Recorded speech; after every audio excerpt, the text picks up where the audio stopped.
kurya neza ni byiza ariko kurya neza biri mu rupfu rw'iteka ryose ntabyihorera. hari umugisha Imana yasutse mu isi udafite ubugingo, hari n'umugisha Imana yasutse mu isi ifite ubugingo. Intege nke bamwe bajya babikonfyuzinga bakazana icyanditswe kivuga ngo umukiranutsi wanjye nubwo yagwa 7 ngo ariko ntazarambarara muri Mika. Ntabwo ari cyo cyanditswe kivuga.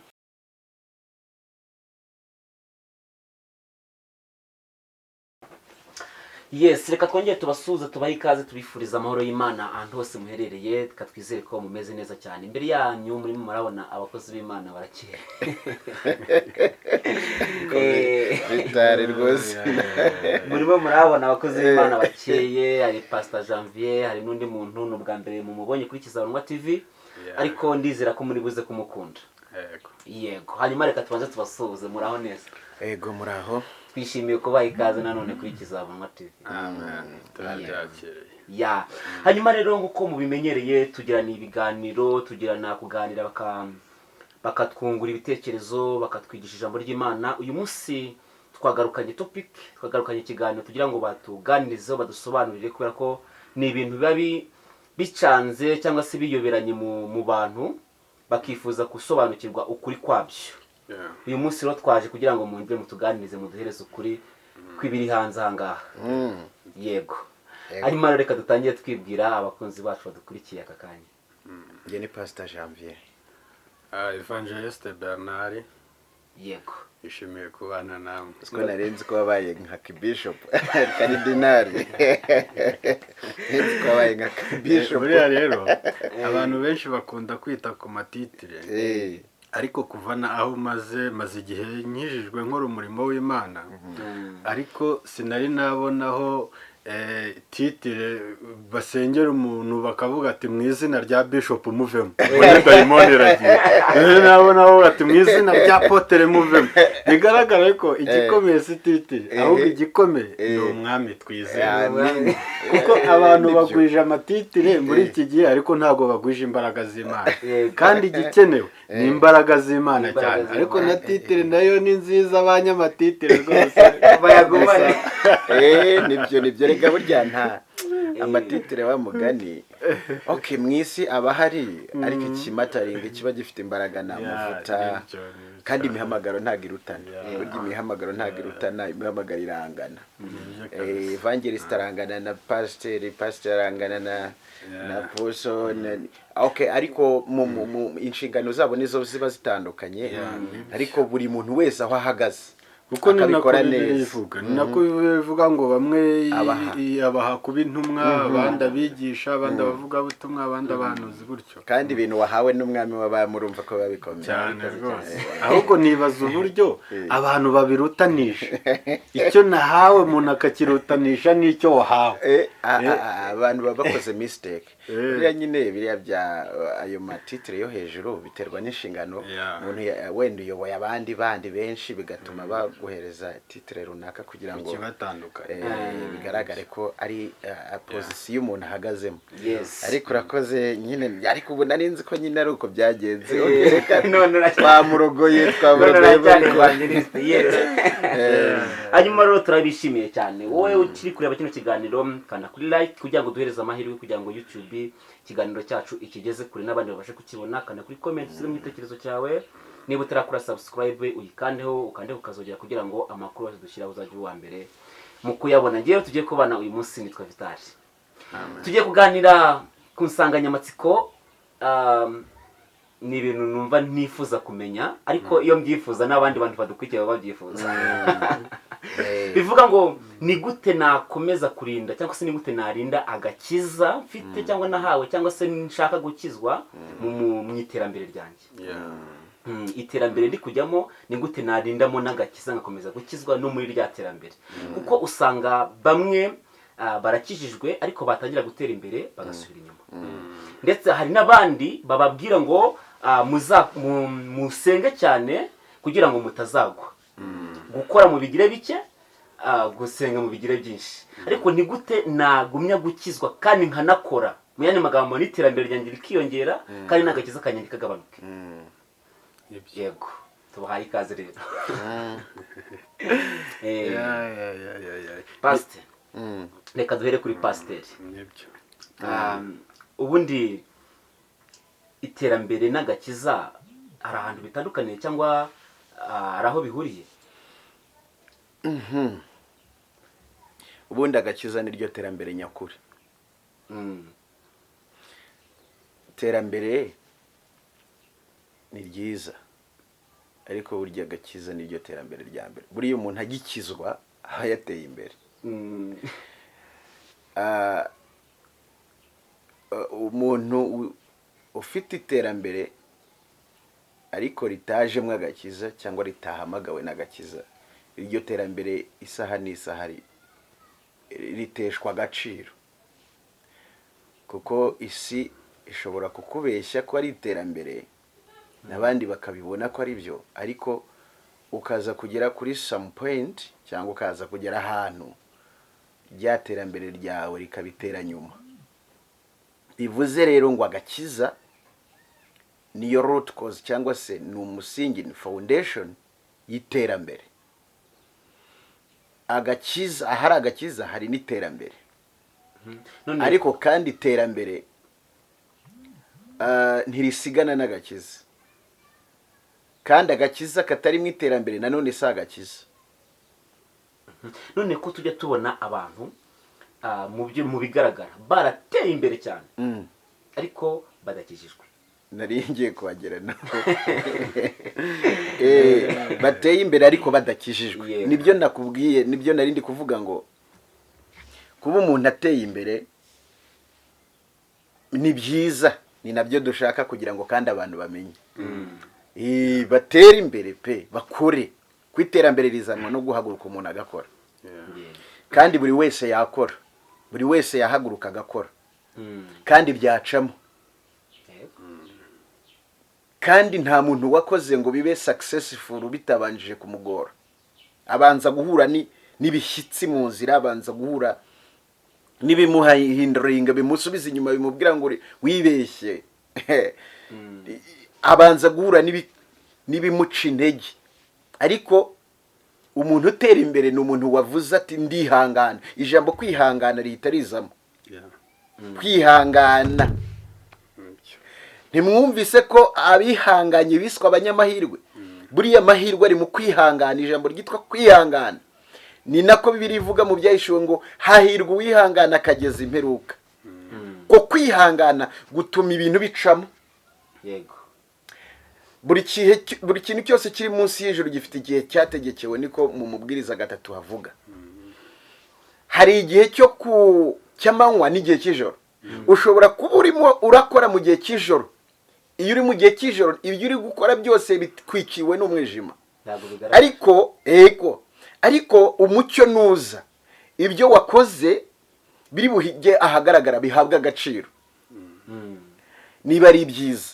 so bivuze iki rero? iterambere ni ryiza cyane, kandi kurigeraho, kuko turimo turihutisha umwanya. ndabizi ko ndabizi koko ntabwo biba byoroshye, ariko kandi iri terambere tubwire buri muntu wese ko ari ryiza kandi yarigeraho. buriya niba ari umwongereza yaravuze, aravuga ngo ntukananirwe kugerageza. kunanirwa kubi ni ukunanirwa kugerageza. burya wagerageje byakwemera. ntufeyiringe, ntunanirwe kugerageza, ukomeze. kunanirwa bibaho kuri buri muntu wese, no gucogora kunanirwa bibaho, ariko ntunanirwe kongera kugerageza. nubwo wahuye n'ibikunaniza ariko komeza ukore. ushobora kuba uri gucuruza ugahomba, watsinzwe niba ubivuyemo ukavuga uti narahombye, ukava ku isoko.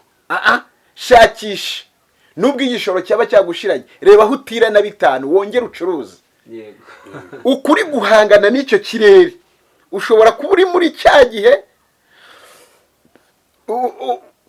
mu gihe kibi, kuko igihe kibi kibaho ariko igihe cyiza kiragutegereje imbere. Umuntu rero uzacuruza bigacamo ni wa muntu watinze ku isoko, byanga yongera, byanga yongera, nuko bimeze. No mu gakiza niko bigenda. Ntabwo twatangiye dukijijwe ku rwego turiho, twatangiye bitunanira. Agakiza turaza kuvuga icyo ari cyo wenda, ariko ubwo turi kugerageza twatangiye bitunanira. Natangiye nihana inzoga bugeze aho indusha imbaraga, ndongera nyisubiraho, nkajya nyinywa nyibye. Kandi abantu badakijijwe bajyaga bavuga ngo muzazinywa mwihishe.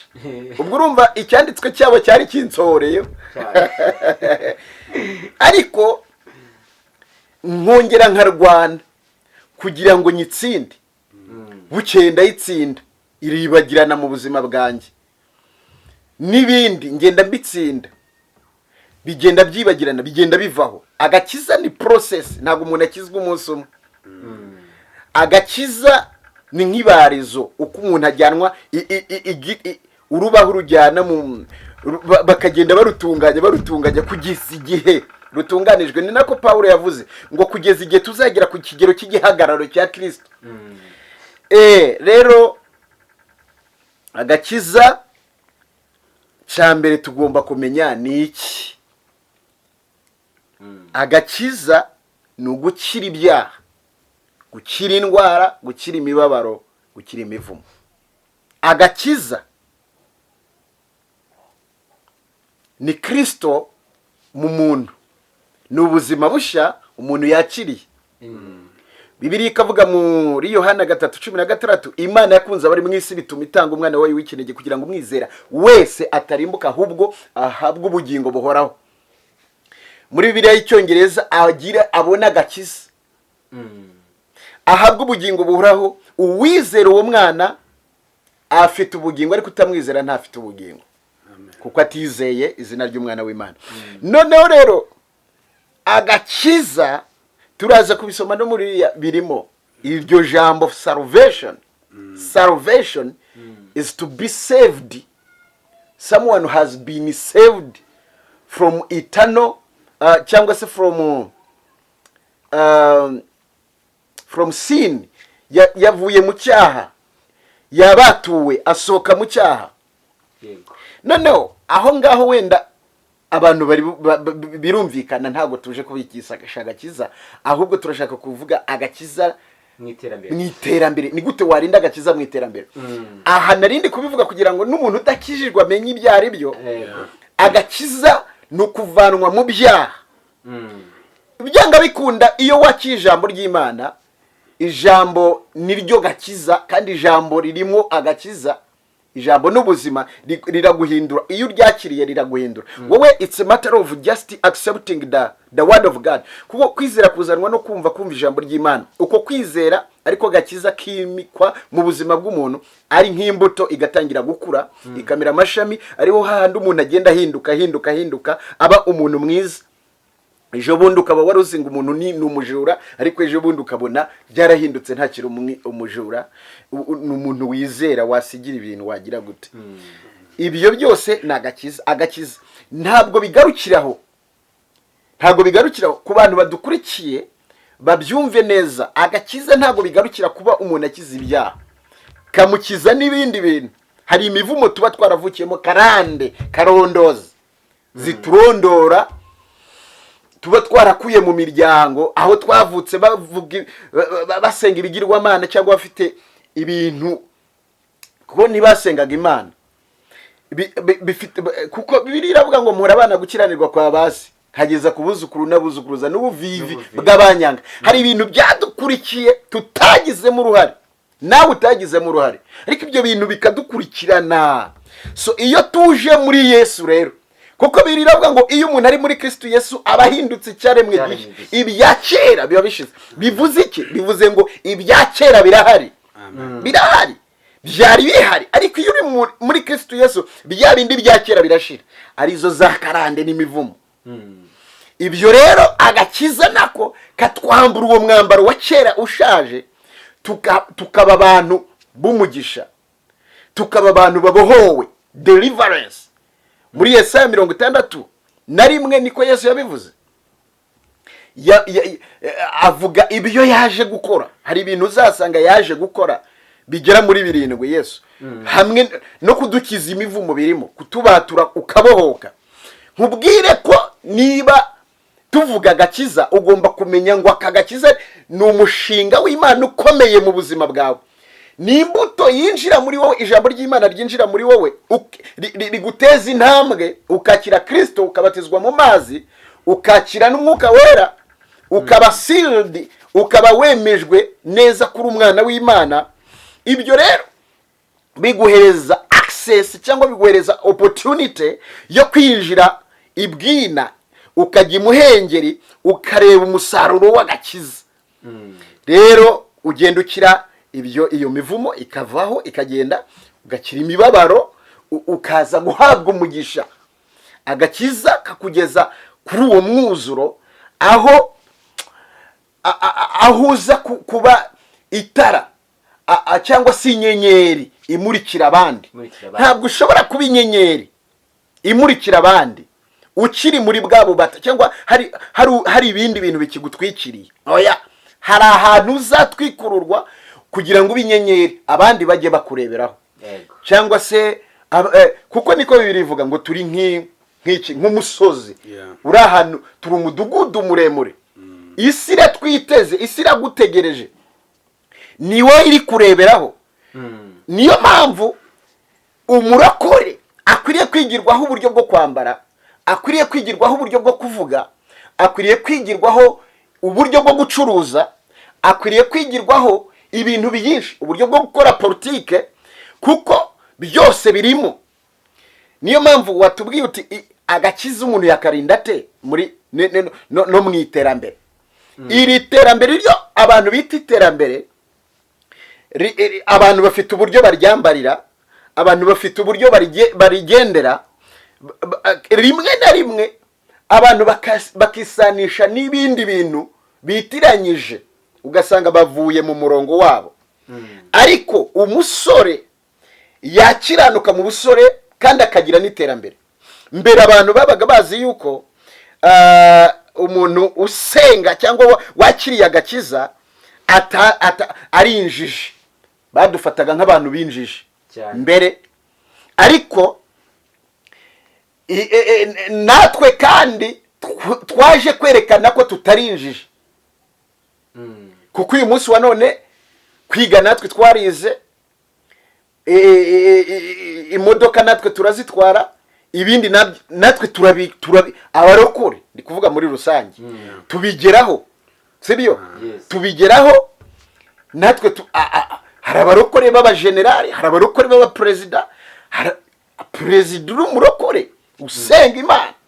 Erega iyo tuvuze umurokore si ukuba uri mu bapanikote, cyangwa se uri mu itorero runaka, restoration cyangwa se anglikani, cyangwa kuba umurokore ni ukuba wararokotse icyaha. Icyaha cyararanduwe muri wowe, kitagifiteho ububasha n'ubushobozi. Urupfu, warakize urupfu rw'iteka ryose, ukaba ufite ubugingo buhoraho. So uyu munsi wa none dufite aba doctors, dufite engineers, dufite abantu benshi cyane kandi babarokore bafite agakiza. Na turimo turashaka kugira ngo tuganire ni gute wabikora ibyo ngibyo.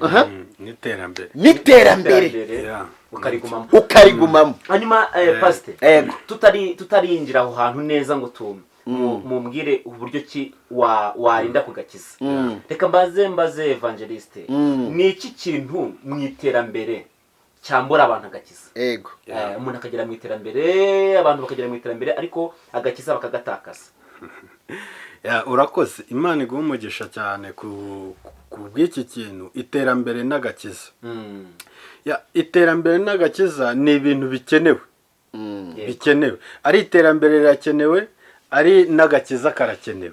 Ikibazo gikomeye rero ni ukugira agakiza utagira iterambere. icya kabiri ni ukugira iterambere utagira utagira agakiza agakiza uba umeze nk'inyoni igurukisha ibaba rimwe inyoni iyo igurukisha ibaba rimwe nta hantu ishobora kugera rero n'umuntu ufite agakiza ariko ntagire iterambere nawe aba ufite ikintu abura gikomeye cyane kuko dufite abantu benshi muri iki gihe bafite agakiza usanga ni abanyamwuka barakomeye baravuga indimi barahanura ibintu bikomeye ariko yarangiza akakubwira ati se ndataha gute yarangiza akakubwira ati ariko uzi ko mbonye mesaje ya Android umereye nabi ugasanga rero ni ikibazo gikomeye kuba wagira agakiza ntugire n'iterambere ariko bikava mu myigishirize abantu twigishijwe nabi twatangiriye ku mfatiro zitari nziza ntabwo Imana yigeze ibuza abantu gutera imbere ntabwo yigeze ibibabuza ahubwo ni imyigishirize twigishijwe itari nziza twigishijwe tuvuga ngo izabikora wowe korera Imana gusa wowe gira ite noneho hari n'aho batangiye batubwira ngo amafaranga ni amabyi ya shitani urumva noneho tugakura bavuga ifaranga kwaca inara Yesu wavuga ifaranga kwaca inara Yesu ariko zari inyigisho zitari nziza kuri uyu munsi zajyanye abantu mu bukene abantu bava mu iterambere ahubwo urabona umuntu yarateye imbere ugatangira kumucira imanza uriya asigaye yari umwibone uriya asigaye ajya kuzimu uriya asigaye agira usigaye ku musozi w'amagambo ariko kubera iki ntabwo ushaka guhindura mayindi zawe niyo mpamvu rero wavuze iri jambo rikomeye uburyo watera imbere ariko ugakomeza n'agakiza Yesu ashimwe cyane rero aha hantu niho mbonera ikintu kirimo umumaro wo kureba ikizabonwa TV. Ikizabonwa TV ni channel ikunda gucaho inyigisho zifitiye umumaro abakristo nuko abantu benshi babyirengagiza bagashaka bya bindi ngo byakirabaye ahamagara umuntu urwaye grippe akamutunga kamera akamusengera ngo urumva umeze ute ngo ndumva ameze neza ngo igitangaza kirabaye. Igitangaza cyambere ni ukwakira agakiza. Yego. Kubera iki Bibiliya ivuga iki? Bibiliya ivuga ngo tukwiriye kwakira Kristo nk'umwami n'umukiza. Iyo umwakiriye uba wakiriye ibintu bibiri. Uba wakiriye umwami mu buzima bwawe. Icya kabiri uba wakiriye umukiza. Hari ibyo aje kugukiza. Yesu ashimwe cyane. Rero ahantu mbona cyane kuri iri terambere byaba byiza yuko umuntu yagira iterambere ariko akagira n'agakiza. Iterambere riva mu gukora, gushakisha. Agakiza kavahe? Agakiza kava mu kwizera, kava mu gukiranuka. Ubundi hari intambwe 3 z'agakiza. Intambwe ya mbere ni ukwihana ibyaha. Intambwe ya kabiri ni uguhinduka. Intambwe ya gatatu ni ukwatura Kristo nk'umwami n'umukiza. Dufite abantu benshi bazi ko bakijijwe ariko batakijijwe. Impamvu ni iyi: hari abavuga butumwa batakijijwe, hari abadiyakoni batakijijwe, hari abashumba batakijijwe. Urumva? Akaba umushumba adakijijwe, akaba umudiyakoni adakijijwe. Kubera iki? Agakiza kavayo. Agakiza, kwakira agakiza gute? Ijambo ry'Imana, reka dusome ijambo ry'Imana. Ni ijambo ry'Imana tubona mu Baroma ibice 10 umurongo wa 9. Haravuga ngo niwatuza akanwa kawe yuko Yesu ari umwami, ukizera mu mutima wawe yuko Imana yamuzuye, uzakizwa. Aha ni ryo rembo ry'agakiza. Ndashaka kuvuga ikirere. Iri jambo riravuze ngo niwatuza akanwa kawe ukizeza umutima wawe ko Yesu ari umwami n'umukiza, ko Imana yamuzuye, uzakizwa. Bishatse kuvuga ikirere. Agakiza ni ukwatura. Yego. Ni ukwatura. Kwatura ni gute? Ni kwa kundi twaje mu rusengero bakabwiriza ijambo ry'Imana, tukatsindwa, tukihana ibyaha, twarangiza bakaduhamagara tukahatura agakiza. Baratubwiye ngo vuga ngo mwami Yesu, mwami Yesu, uguhera uyu munsi ndakwakiriye, umbere umwami n'umukiza. Uko kwatura rero niko kwakira agakiza. Impamvu navuze ko hari abantu bavuga butumwa batakijijwe n'abaye, ntago baciye muri iyi nzira. ikintu watuje akanwa kawe nicyo kintu urema, akanwa kararema. Iyo watuje akanwa kawe Yesu Kristo nk'umwami n'umukiza ubu mwakiriye. Iri ni ryo rembo ryo kwakira agakiza. Rero dufite n'abandi bavuze, bumvise ijambo baravuga bati ni bande bihana, barahaguruka barabasengera. Umuntu uje kwihana ukamusengera ukavuga ngo mu izina rya Yesu ndategeka agakiza kakuzeho, ntagakijijwe. Aragenda abatizwe, ave mu muvugabutumwa, ave mu muhanuzi, ave mu iki, ariko ntiyakijijwe. Umuntu wakijijwe ni uwaciye muri iyi nzira, watuje akanwa ke Yesu Kristo nk'umwami n'umukiza. Uyu watuje akanwa ke ko Yesu Kristo ari umwami n'umukiza niwe watahanye Kristo muri we. Kubera iki? Yamwakiriye, yatuje akanwa ke, aramwakira, yemeza ko Kristo ari umwami n'umukiza. Wa undi barembarembyejeho ibiganza nk'uko Namani yavugaga ngo nagira ngo wandembarembyeho ibiganza, ataha uko yaje. Niyo mpamvu rero aba bantu niyo bagize iterambere, bamwe iyo atangiye gutunga agafaranga atangira kuburira Imana umwanya. Urumva? Abandi iyo atangiye kugira urwego ageraho atangira kuvuga ngo ari busy. Uranyumva? Mfite abarokore benshi tugenda duhura nkamugase mwene data ko ntakikubona muri korali, ndi busy. Ese ko ntakikubona mu murimo w'Imana, ndi busy. Ugasanga abantu batewe n'umwuka wa busy bavuye ku Mana, mugahura ngafite akazi kenshi. Ariko nkibaza, wowe ushobora kugira akazi kenshi karuta k'Imana? K'Imana itajitubwira ngiri busy. Wowe ufite akazi kenshi cyane karuta k'Imana ku buryo uri kuvuga ngo uri busy. Ese ubundi reka nkwereke, reba akazi duha Imana ubwacu. Urumva? Ngubu ushobora kuva iwawe ukabwira Imana ngo Mana ngiye mu kazi, mbere yo kugera mu kazi ubanza uhagere. Icya kabiri, Mana usigare hano ku rugo. Mana nkweretse umubyeyi wanjye uraha naho umurinde, nkweretse abana bari ku ishuri. Urumva? Ufashe Imana urayibwiye ngo mbere yo kugera ku kazi ubanza uhagere, usigare mu rugo, ujye ku ishuri undebere umwana, undebere umukecuru urwaye, undebere masenge uri i Burayi. Uranyumva? Wumva akazi uyihaye wowe ubwawe, noneho nurangiza uyibwire ngo ndi busy. Hari n'ubwira ngo Mana ngo rwose ngo ndebere umukozi ntagire ibyo yangiza. Isigare irinze mu rugo rwawe, irinde imyenda wanitse, ijye ku ishuri irebe umwana, mbere yo kugera mu kazi hagere, ihagurukane nawe, irebe n'abandi. Nurangiza uvuge ngo uri busy. Uranyumva neza? Ukibaza ngo mbere yo kugira ngo twebwe ubwacu tuburire Imana umwanya, ngo dufite akazi kenshi, banza urebe akazi uha Imana wowe ubwawe, akazi uyiha mu masengesho yawe, nurangiza uyibwire ngo uri busy. Uranyumva? Noneho rero icyo nashakaga kuvuga nuko iterambere ry'umukristo utarageze ku musaraba, usibye ko hari n'abarenze umusaraba, hari abageze ku musaraba baraharenga. Kandi buriya baraharenga. Umuririmbyi yavuze ngo hirya y'umusaraba hari umworera. Uranyumva? Ngo hirya yaho hari wa mworera.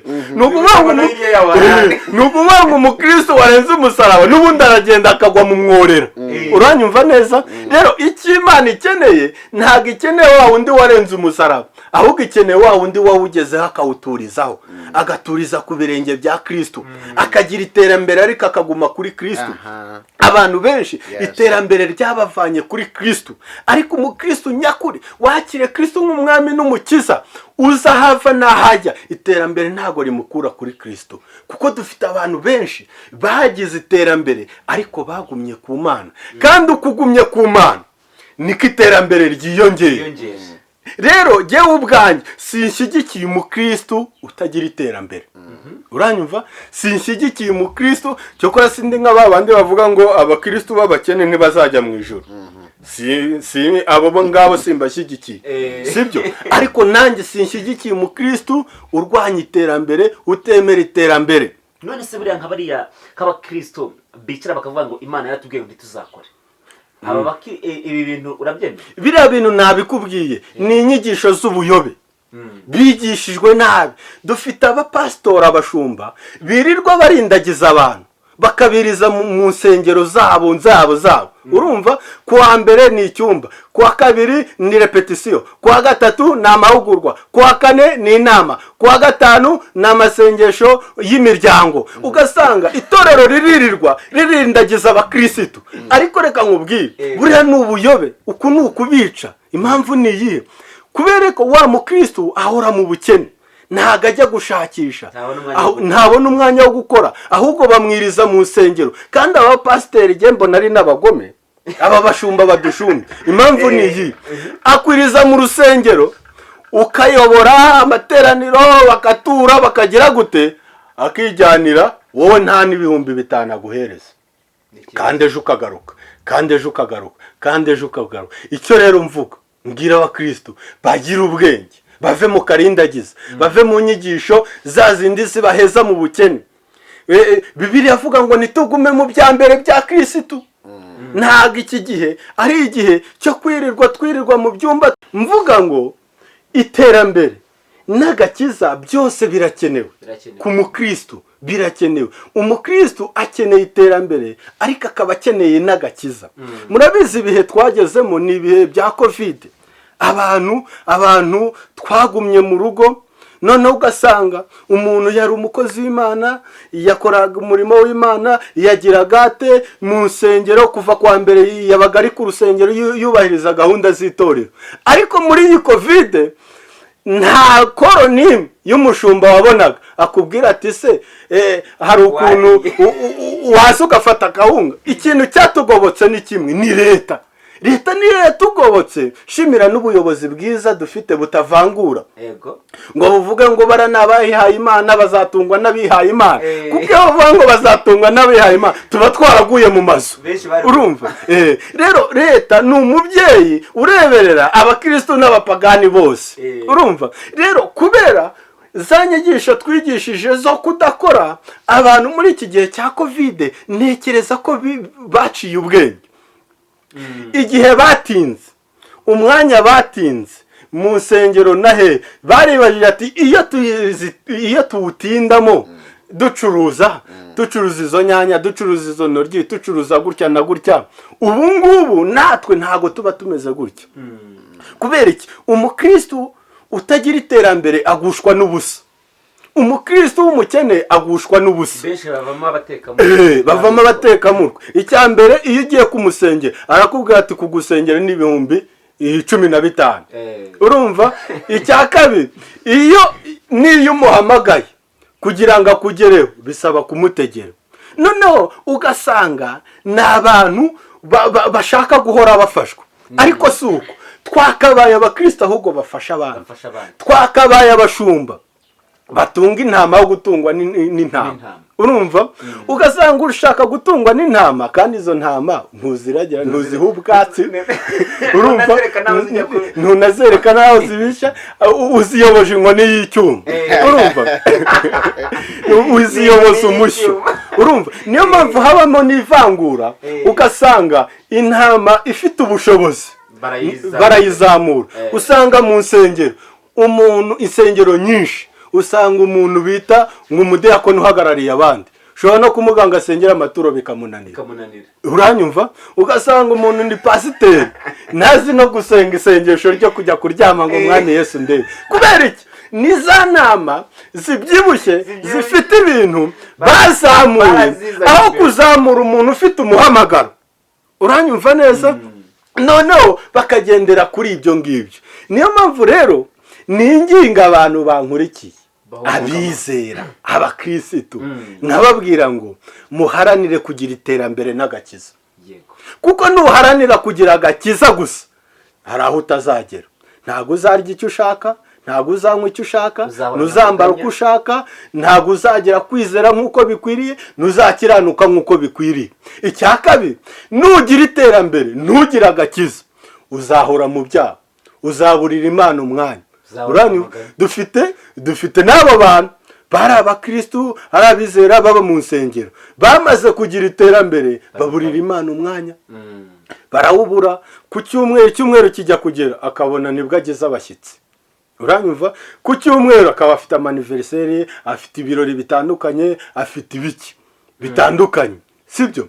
Rero ni byiza yuko ugira iterambere ariko ukagira n'agakiza, kuko n'Imana ubwayo itwifuriza iterambere ku bantu bayikunda banayubaha, iranaridusezeranya. Nk'iyo usomye igitabo cy'Imigani ibice 22:4 avuga ngo umuntu wese wicisha bugufi akubaha Uwiteka, ingororano ye ni icyubahiro, ni ubukire, ni ubugingo. Ese Imana irwanya iterambere, ivuga iterambere. Uhereye kuri ba sogokuruza bose, ba Aburahamu bose, bari abagabo bafite iterambere, bafite ikintu bita ubutunzi.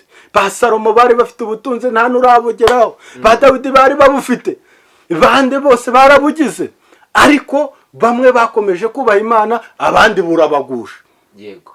Iri terambere rero tuvuga ni ryiza ku mukiranutsi, ni byiza ku mukristo, ariko ni n'ishuri ryo kwiga.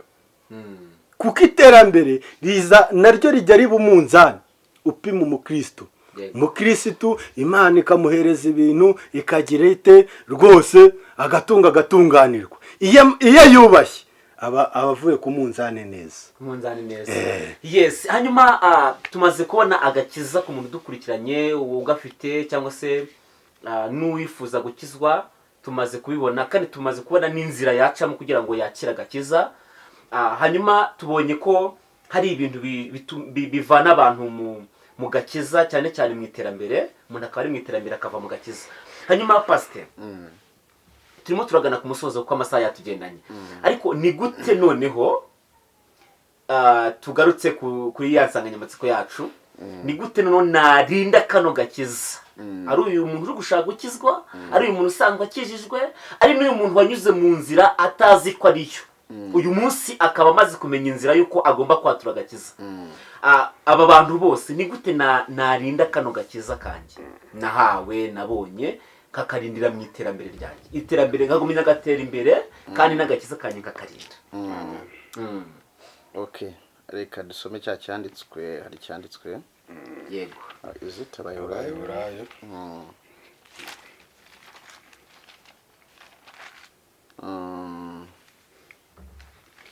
Mu bice 6. Muri ibi bice 6 mu Baheburayo haravuga ngo nicyo gituma dukwiriye kuba turetse guhora mu bya mbere bya Kristo, tukigira imbere ngo tugere aho dutunganirizwa rwose, twe kongera gushyiraho urufatiro ubwa kabiri, ari rwo kwihana imirimo ipfuye no kwizera Imana, cyangwa ngo twongere kubigisha ibyo kubatizwa no kurambikaho ibiganza no kuzuka kw'abapfuye n'iby'urubanza rw'iteka. Icyakora Imana nibikunda tuzabikora, kuko bidakwiriye ko abamaze kuvirwa n'umucyo bagasogongera impano iva mu ijuru, ariko gakiza bakagabana ku mwuka wera, bakanasogongera ijambo ryiza ry'Imana n'imbaraga z'igihe kizaza, maze bakagwa bakavamo. Ntibishoboka kongera kubahindura bashya ngo bihane, kuko baba bongeye kwibambira umwana w'Imana bakamukoza isoni ku mugaragaro. Iki cyanditswe impamvu gisomye ni yihe? Hari abantu bakijijwe ariko bava mu gakiza, wenda iterambere rirabakubita. Umuntu ava hariya mu cyaro, ari umuntu wiberaga iyo ngiyo, akaza hano Imana ikamuha amavuta, agize iterambere. Amavuta nayo ni iterambere. Ahise akubitana n'abakobwa b'inzobe bo muri iyi Kigali. Ahise agiye areba ukuntu bateye, agiye arangara, bamukubise hasi, araryohewe. Isi nayo iraryoha, ariko iryoha irimo urupfu. Abakubititse ubwo umwambara barawikuye w'agakiza, araguye. Iyo atagarutse ngo abyuke agashayisha, akagumana kugushayisha, ahita abona amafaranga akamukurura, agakunda amafaranga cyane, akayarutisha kagakiza. Bene abo bantu hari igihe bajya basubira inyuma. Ngewe nagiye mbona n'abakozi b'Imana, abantu bitwa abakozi b'Imana, bagiye bakunda imbiya, bakarutisha amafaranga agakiza. Noneho icyo cyose bagiye imbere yacyo bakaba bakibonamo amafaranga, ikitarimo amafaranga akagishyira hirya. Ubwo urumva arashaka iterambere pe, arashaka kubona impinduka mu buzima bwe, ariko ni afashe ibyo iterambere arijyanye aho ritari. Ugasanga ubutumwa bwiza yahawe, rya jambo rizima yari yarahawe, ararikoresheje, arishakiyemo iterambere, ntibigemera. Bene aba bantu rero, kubera gusuzuguza ubutumwa bwiza, hari igihe bageraho ngo kuko bidashoboka ko abamaze kuvirwa n'umucyo ni abamenye Kristo bakiriye agakiza, bagasogongera impano yo mu ijuru ariko gakiza twahawe, bakagabana ku mwuka wera, ngo bakanasogongera ijambo ryiza ry'Imana n'imbaraga z'igihe kizaza, maze bakagwa bakavamo. Ndi kuvuga ku bantu baguye bakavamo, ntibishoboka kongera kubahindura. Hari abantu batahinduka kubera ko bashayishije, bikagera n'ubwo umwuka wera bavaho akagenda. Kandi umwuka wera yavuye ku muntu ntamenya ko ari umunyabyaha. Icyo ni cyambere. Ntamenya nuko akwiriye kwihana. Buryo umwuka wera niwe ukumvisinga umuntu akihana cyangwa agahinduka, ariko umwuka wera yagiye, umuntu asigara yabaye nk'inyamaswa, nta mutima wa muntu aba agifitemo. Bene aba bantu rero ntibongera ngo kongera kugaruka ngo bavirwe n'umucyo, kuko ngo babambye Kristo, bamuhakana ku mugaragaro, bongera kumubamba bwa kabiri. Mbwira umuntu uri kutwumva ngo yitondera agakiza yahawe, kuko ushobora kugatakaza, wagakerensa bikagira ubwo kagenda, kandi iyo kagiye kakuvuyeho ntabwo kagaruka. Ubundi hari ibyo kugwa umuntu akagwa bitewe na ignorance cyangwa bitewe n'intege nke. Bamwe bajya babiconfusinga bakazana icyanditswe kivuga ngo umukiranutsi wanjye nubwo yagwa 7 ngo ariko ntazarambarara muri Mika. Ntabwo ari cyo cyanditswe kivuga. Buriya kiriya cyanditswe kivuga ngo umukiranutsi wanjye niyo yagwa 7, bivuze niyo yahura n'ibibazo, niyo yakubitika, niyo bamwirukana, niyo yanyagwa akaba umunyagano, niyo yagira gute, ariko niba ari umukiranutsi wanjye ntazarambara ngo ahore hasi, ahubwo azongera byuke. Wari umukiranutsi. Uwo ni umukiranutsi, ni umukiranutsi. Ntabwo bivuga umuntu wavuye mu byizerwa akareka agakiza akagwa. Oya. Kuko hari urwego umuntu areka agakiza kagakerensa akagakurwaho. Iyo umuntu yandukuwe mu gitabo cy'ubugingo ni permanent, ntago yongera kucyandikwamo bundi bushya. Imana ifashe umwanzuro iti now this one is erased from the book of life, nta kirimo. Biba bivuze ngo abaye aribagiranye. Niyo mpamvu agakiza nako guha agaciro. Niyo mpamvu Pawulo yavuze ngo nimugahabwe ubuntu bw'Imana ngo mu bupfusha ubusa n'ubuntu twahawe. So rero mbwira umuntu utarubizi, wari ufite ignorance, utarusobanukiwe agakiza kariko, iterambere ntirikakubeshe ngo rikwibagize impano y'Imana wahawe bitume ukerensa akagakiza. Iterambere ni ryiza, ntabwo twarihakanye, turanarikeneye. N'Imana iradusezeranya pe kandi kabisohoza, irabikora. Ariko kandi iterambere ntirikakugire bize.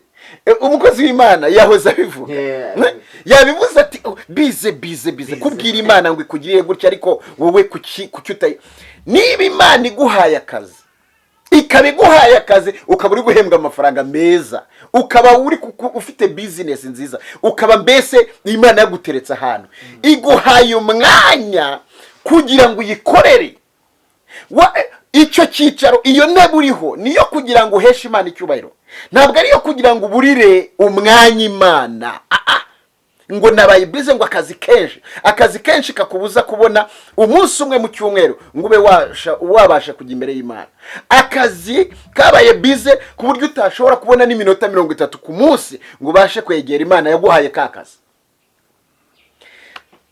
Ntabwo mbizi simbi kwifurije ngo uzakabura, ariko kariya kazi katarimo kubaha Imana no gukiranuka, karimo gukerensa agakiza wahawe, ntabwo nkwijeje ko imbere ari heza. Ntabwo imbere yawe hameze neza, ibyo ni shuwa. Ariko nakubwira nanone ngo iterambere ni ryiza rikomere rishake rikomeze ariko ririmo kubaha Imana. Kubaha Imana ni kwa gukoresha kagakiza ufite muri wowe reka umwami aganze mu buzima bwawe. So rero iyi topiki uduhaye irakomeye cyane kuko irimo amagambo akomeye, irimo ibintu bikomeye. Uyu munsi wa none nababwira hari ibigiye kuba kuko twebwe turasenga tukabona n'ibizaba. Ibigiye kuba hari amahirwe agiye kuza ariko yica ubugingo. Mu yandi magambo agusaba kugira ngo wiyambure umwambaro w'agakiza. Ayo mahirwe abantu benshi bazayayoboka. Hazaza amafaranga ariko asaba kugira ngo wiyambure agakiza. Hazaza ubutunzi ariko busaba kugira ngo ubuhabwe wiyambuye agakiza. N'uyu munsi wa none ariko birahari kuko hari amahirwe ariko y'inyongobeza bugingo. Hari amahirwe aza kandi akabaraho ariko kugira ngo uyashyireho banza utange ruswa, banza unyereze, banza ubigenze gutya, banza ibyo biba bihari. Ariko ikintu nabwira umuntu cyangwa twabwira umuntu dukurikiye ni ukutiyambura umwambaro, ni ukutiyambura agakiza, ni ukutiyambura ubuntu bw'Imana wahawe kubw'inyungu z'akanya gato. Ibi byo kurya, iyi myambaro, aya mazu, ibi byose ni iby'akanya gato. Atenete mu muntu arabisiga, urabikorera ukabiruhira ariko ejo ukabisiga. Yes, uyu munsi wa none tujye tubona abantu bari bameze neza, bari bakomeye, ariko uyu munsi wa none batakibukwa. Kubera iki? Kubera iyo ukomeye ariko udakomeranye kubaha Imana, gukomera kwawe guhinduka ubusa. Isaha n'isaha cyangwa igihe n'igihe birangira nabi. Rero reka gakiza tukagire priority kuko kari priority niyo dominator, niyo common dominator, nicyo kita rusange mwiterambere. Nari nangiye mvuga ngo hari amahirwe aza ariko yica agakiza. Ikintu cyose cyaza kigukura mu bugingo uzacyange. Hari ijambo nasomye mu Byahishuriwe rivuga ngo nta muntu uzemererwa gutunda ngo cyangwa kugira icyo akora adafite ikimenyetso cya ya nyamaswa. Ariko sinzi niba abantu babibona yuko twegereje kugaruka kwa Yesu. Sinzi niba abantu kandi babibona yuko Antikristo yahagurutse ari gukora ku mugaragaro. Uyu mwanya ndimo ndakubwira kugira ngo nkubwire niba ari n'icyo kimenyetso ukwiriye kumenya ngo niba ari ikintu kije kikwambura agakiza ukitondere. Wite ku bugingo bwawe, wite ku gakiza kawe. Ako kazi uzaba urimo, iyo business uzaba urimo, ibyo wabukora byose ariko bigutandukanya n'agakiza, bigutandukanye no kubaha Imana, bigutandukanye no kugendana n'Imana. Ibyo bintu simbikwemereye. Sinanakugira inama yo kubikomeza, sinanakugira inama yo kubikora. Ahubwo managing ibintu, situation managing, utera imbere ariko agakiza ariyo priority. Kandi nibyo nkuko twahoze tubivuga, Imana idusezeranye n'iterambere, ingorano z'umukiranutsi n'ubukire, icyubahiro no kurama. So reka wenda nakavuzemo byinshi ahangaha kuri ibi bintu bigiye kuzaza ariko biyongobeza ubugingo bwa benshi. Nakubwira ahantu uri uherereye, kurya neza ni byiza ariko kurya neza biri mu rupfu rw'iteka ryose nabyihorera. Kuba ahantu heza hakomeye ariko hari mu rupfu rw'iteka ryose.